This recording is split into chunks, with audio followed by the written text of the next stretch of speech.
보리떡과 칼입니다. 오늘 본문 말씀을 보시면 성경은 기드온에 대해서 두 가지 표현을 하고 있습니다. 하나는 떡입니다. 기드온이 그곳에 이른즉 어떤 사람이 그의 친구에게 꿈을 말하여 이르기를 보라 내가 한 꿈을 꾸었는데 꿈에 보리떡 한 덩이가 미디안 진영으로 굴러들어와 한 장막에 이르러 그것을 쳐서 무너뜨려 위쪽으로 엎으니 그 장막이 쓰러지더라. 그리고 또 하나의 말이 있습니다. 그것은 바로 칼입니다. 그의 친구가 대답하여 이르되 이는 다른 것이 아니라 이스라엘 사람 요아스의 아들 기드온의 칼이라. 하나님의 미디안과 그 모든 진영을 그의 손에 넘겨주셨느니라 하더라. 한 사람을 표현하고 상징하는 말이 두 가지입니다. 그런데 이 두 가지 말들은 정반대의 성격을 가지고 있습니다. 떡은 어떻습니까? 떡은 물렁물렁합니다. 칼은 쨍쨍합니다. 떡은 뭉툭하지만 칼은 날카롭습니다. 우리가 보통 떡 하면은 실패를 상징합니다. 보리떡은 더욱 그러합니다. 팔레스타인 지방의 보리떡은 우리들의 개떡하고 비슷합니다. 흔히 오늘 기분이 개떡 같네? 오늘 날씨가 개떡 같네? 오늘 날씨가 약간 그런 것 같아요. 이런 식으로 표현합니다. 그러나 칼은 다릅니다. 칼은 예리함을 의미합니다. 칼은 떡을 자르는 매서움, 단호한 결심, 이런 것들을 상징합니다. 칼 같은 성격, 칼날 같은 기상, 날선 진리, 이런 식의 표현이 많습니다. 이 두 가지 말이 동시에 한 가지 대상을 지시할 수는 없습니다. 도저히 한 사람에게 쓸 수 있는 말들이 아닙니다. 그런데 기드온을 향해서 오늘 말씀해 보면 너는 떡이다. 그런데 동시에 너는 칼이다. 하나님께서 이렇게 말씀하고 계십니다. 기드온은 정말 떡 같은 사람입니다. 기드온을 보면 특징이 있습니다. 반응을 빨리빨리 하지를 않습니다. 굉장히 느린 사람입니다. 이것은 다른 사사들과의 차이점입니다. 온니엘이나 에훗 같은 사사는 하나님이 부르시면 그 자리에서 즉각 반응을 합니다. 바락과 같은 사사도 약간 망설이기는 했지만 딱 한 절만 망설이고 곧바로 나섰습니다. 그런데 하나님께서 6장에서 기드온을 큰 용사여 하고 부르셨습니다. 그러나 6장이 다 지나가도록 기드온은 도무지 나설 기미가 보이지 않았습니다. 7장에서도 계속해서 머뭇거리기만 합니다. 게다가 기드온은 얼마나 말이 많은지 모릅니다. 양털을 가지고 이번엔 이렇게 했다가 또 다시 반대로 해보라고 했다가 이랬다 저랬다 변덕도 심하고 말도 많습니다. 한마디로 개떡 같은 인생입니다. 뿐만 아니라 기드온과 함께 있는 병사들을 보십시오. 겨우 300명입니다. 그들도 역시 보리떡, 개떡이기는 마찬가지입니다. 사사기를 영국 무대의 조명에 비유한다면 사사기는 한 장 한 장 더 진행할수록 조명이 어두워진다는 특징이 있습니다. 시간이 흐를수록 이스라엘 백성들이 세상과 점점 더 비슷해져 갑니다. 사사들은 이스라엘의 구원자이기도 하면서 동시에 그 당시 이스라엘의 대표였습니다. 너무 느린 기드온, 너무 고집센 기드온, 너무 생각이 복잡하고 핑계가 많은 기드온, 이것은 세상과 비슷해져 가던 당시 하나님 백성의 모습입니다. 그런데 기드온은 왜 이렇게 느릴까요? 왜 이렇게 못나고 변명이 많았을까요? 그것은 기드온 속에 하나님 백성 속에서 걷어내야 할 장애물들이 그만큼 더 많았기 때문입니다. 세대가 흐를수록 세상과 점점 비슷해져 갔기 때문에 점점 더 고집스러워지고 강팍해져 갔습니다. 장애물들이 많을수록 하나님의 말씀이 내 속에 들어오기가 점점 더 오래 걸립니다. 이것이 바로 세상에 깊숙이 물들어 있다는 증거입니다. 이제는 은혜를 한 번만 받아서는 안 됩니다. 말씀보 한 번으로 안 됩니다. 여름 수양에 한 번 간다고 해서 변화되질 않습니다. 몸이 아프거나 진로가 막히거나 시련을 당해봐야 겨우 하나님 바라보고 하나님의 이름을 부르려고 합니다. 이것은 그만큼 세상과 비슷해져 있다는 반증입니다. 이것이 기드온의 모습이었고 이스라엘 백성들의 영적인 현주소였습니다. 그래서 기드온에게는 더 많은 단계들, 더 많은 시간이 필요했습니다. 이 사람 기드온이 드디어 여호와의 전쟁에 나섭니다. 기드온이 어떻게 전쟁에 나설 수 있었을까요? 바로 떡과 칼에 대해서 들었기 때문입니다. 하나님께서는 기드온 속에 있던 마지막 장벽을 무너뜨려 주십니다. 하나님의 음성, 하나님의 기적으로도 세울 수 없었던 이 보리떡 인생을 하나님께서 일으켜 세우십니다. 무엇으로 일으켜 세우셨습니까? 그것은 기드온 자신에게 나온 신앙 고백이 아니었습니다. 세상 한가운데서 미디안 군사의 입에서 나온 떡과 칼의 이야기로 하나님께서 그를 세우셨습니다. 둥근 떡이 막 굴러오는데 알고 보니 그것이 칼이었다는 이야기입니다. 이 이야기를 듣자마자 기드온은 이게 내 이야기구나, 자기 이야기라는 것을 알았습니다. 미디안 병사들이 보리떡 이야기를 하자마자 내가 바로 보리떡인데 하는 생각을 했습니다.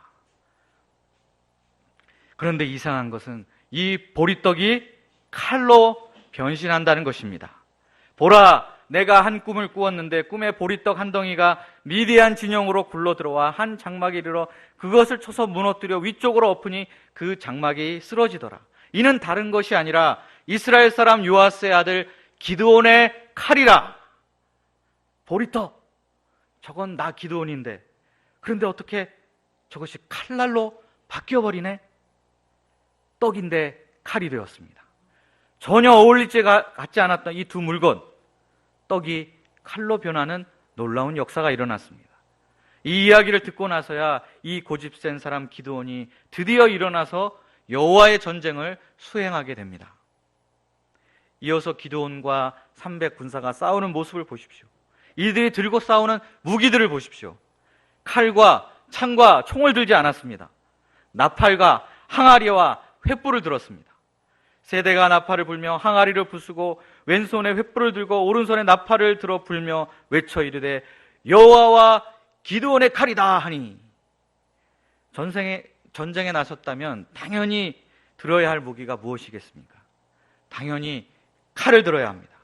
그런데 칼은 한 자루도 없고 나팔이나 불고 항아리나 부수고 있습니다. 무슨 축구 경기 응원하러 왔습니까? 그러나 아이러니한 것은 칼 한 자루가 없는데도 여호와야 기드온의 칼이여 라고 외칩니다. 보리떡 같은 무기, 개떡 같은 무기를 가지고 있으면서 그러면서도 뭐라고 외치는데 칼이라고 외치고 있습니다. 칼로 변한 보리떡이 이렇게 믿음으로 일어서니까 미디안 군사들이 서로 이렇게 칼로 치면서 떡처럼 망가져 버렸습니다. 하나님의 백성들이 여호와의 전쟁에 나서기 위해서는 용감하게 무너뜨려야 하는 장벽들이 많이 있습니다. 가나안, 즉 세상과 비슷해져 있을수록 그 장벽은 더 많아지고 더 강력해집니다. 그 장벽은 크게 기드온의 사례를 보면 세 가지가 있습니다.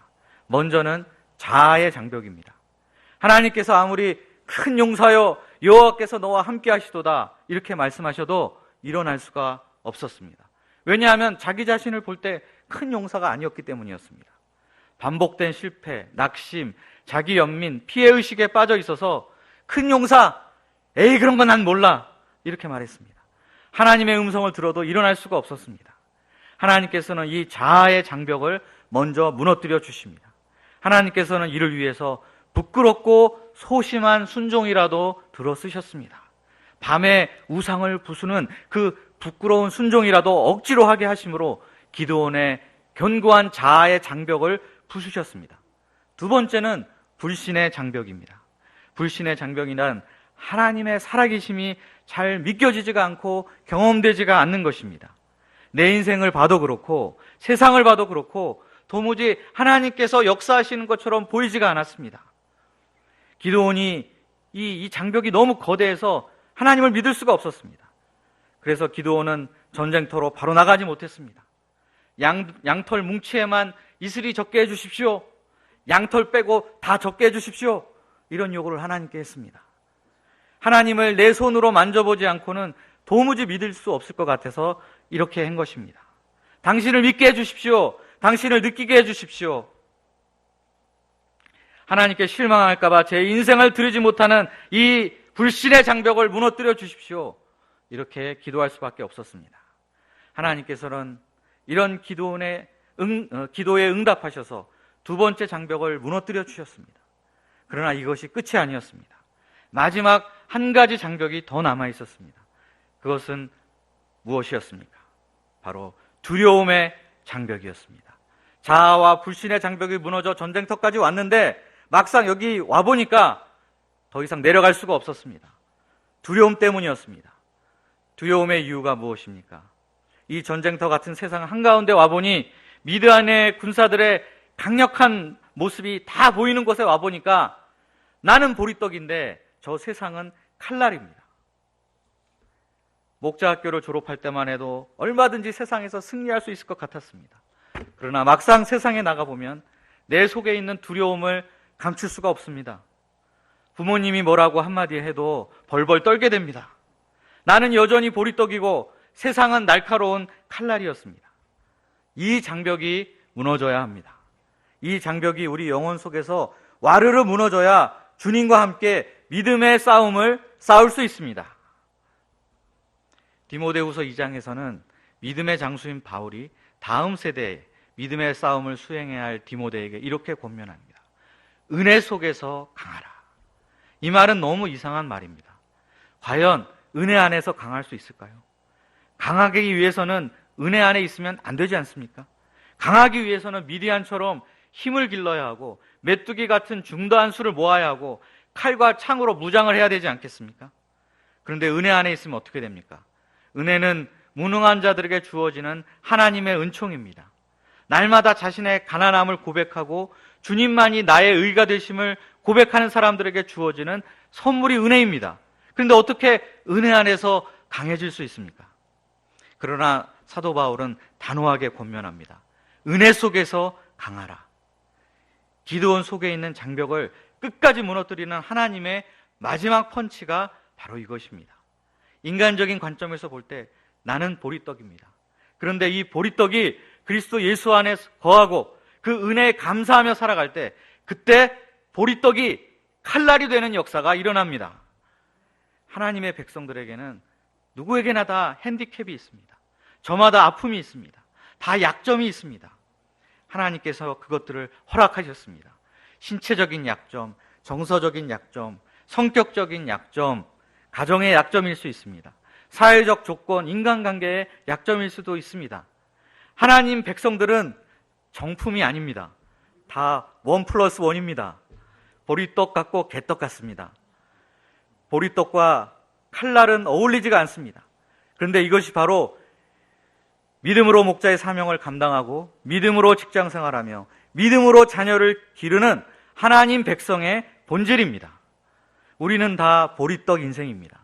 겉으로 볼 때 화려하고 당당해 보이는 사람도 알고 보면 다 보리떡과 같은 사람입니다. 다 마음에 아픔이 있고 콤플렉스가 있습니다. 보리떡은 보리떡의 삶의 방식이 있습니다. 보리떡은 미디안 군사처럼 살면 안 됩니다. 보리떡은 보리떡처럼 살아야 합니다. 그렇게 할 때 보리떡은 이 세상 속에서 칼날로 변합니다. 이것이 기드온의 영혼에 결정적인 자유와 용기를 주었습니다. 나는 보리떡이다. 그런데 이 보리떡이 엉금엉금 굴러서 저 세상으로 나아가면 여호와의 칼날이 된다. 기드온은 이것을 믿었습니다. 부족하고 컴플렉스 투성이에 느려터진 보리떡 같은 인생이 칼날 같은 인생으로 변할 것을 믿었습니다. 반면에 칼날처럼 보였던 미디안은 보리떡, 개떡처럼 망하고 말았습니다. 저는 기드온을 보면 남 같지가 않습니다. 꼭 제 자신을 보는 것과 같습니다. 저는 88학번 마테 타이거입니다. 그런데 제 동기들은 다 온니엘 같고 애욱 같은 믿음의 용사들이었습니다. 젊을 때 전부 다 선교사로 세계 곳곳에 흩어져 나갔습니다. 그런데 저는 굉장히 느렸습니다. 느려도 너무 느렸습니다. 말도 많고 아주 복잡하고 두려움도 많았습니다. 보리떡, 개떡 같은 인생이었습니다. 그런데 하나님께서 이런 저를 오래 참으셨습니다. 제 안에 있는 자아의 장벽, 불신의 장벽, 두려움의 장벽을 하나씩 하나씩 부수어 주셨습니다. 시간이 오래 걸렸지만 결국에는 다 제거해 주셨습니다. 저에게 이 보리떡 개떡 같은 인생이 여호와의 칼날이 될 수 있다는 믿음을 주셨습니다. 지난주 바이블 아카데미를 하고 실망이 컸습니다. 양들이 별로 안 온 것은 둘째치고 학생 리더들도 많이 빠졌습니다. 저는 이때 속으로 중얼거렸습니다. 이런 보리떡 개떡 같은 친구들이 있나? 아니, 리더가 안 오다니 완전 보리떡이구만. 네, 물론 말은 안 했지만 속으로 이렇게 생각을 했습니다. 그런데 하나님께서 오늘 본문 말씀을 붙들게 도와주셨습니다. 지금 하나님께서 이 친구들 안에 있는 장벽을 하나씩 부수고 계신 중이구나. 그리고 장차 이들은 여호와의 칼날이 될 것이다. 아멘. 보리떡 정신은 무엇입니까? 그리스도 예수 안에서 강해지는 것입니다. 미디안의 칼날 정신에 세뇌당하지 않고 보리떡 정신. 나는 하나님의 은혜, 하나님의 힘, 하나님이 주시는 복이 아니면 안 된다는 각오로 고집스럽게 감사와 소망을 품고 최선을 다해 믿음의 길을 걸어가는 것입니다. 그렇게 할 때 바보 같아 보였는데 나중에 보면 속이 꽉 찬 인생이 됩니다. 겉으로 볼 때는 허접해 보였는데 하나님을 향한 참된 경건이 있고 멋있는 헌신과 사랑이 있는 인생이 됩니다. 약한 듯 하나 진정으로 강한 인생을 살 수 있습니다. 화려하지는 않지만 충성과 헌신이 있는 아름다운 인생이 될 수 있습니다. 이런 사람들이 세상이 감당할 수 없는 여호와의 칼날입니다.